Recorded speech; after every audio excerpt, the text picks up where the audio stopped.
जब सुने के होई भोजपुरी गाना बस बजे के चाही गाना।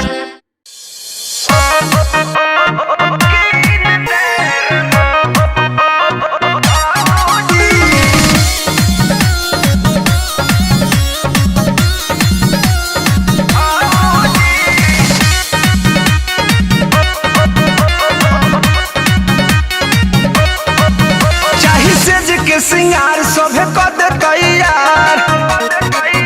ए भौजी सुना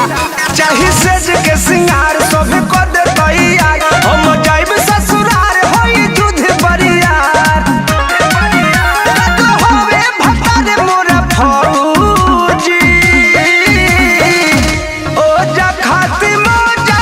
हमके कीन दे रे भौजी ओ जा खाती मौजा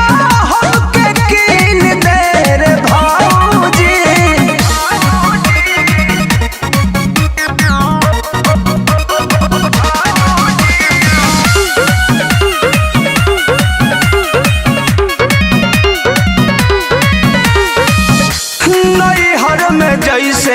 तैसे झेल ले यार हो ससुरा में बकसी नहीं हमके भतार हो नैहर में जैसे तैसे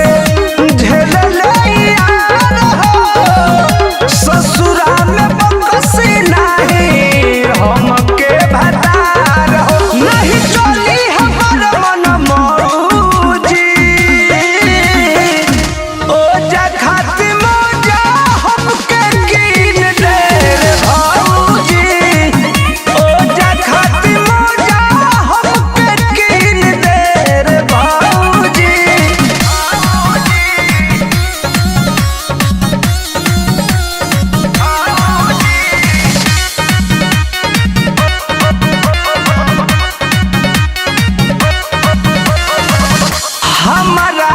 भेज भौजी सेफ्टी के साथ में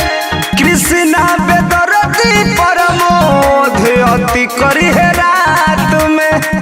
गजन कर देले हमारा के भेज भौजी सेफ्टी के साथ में कृष्णा बेदर्दी प्रमोद अति करी है रात में भैया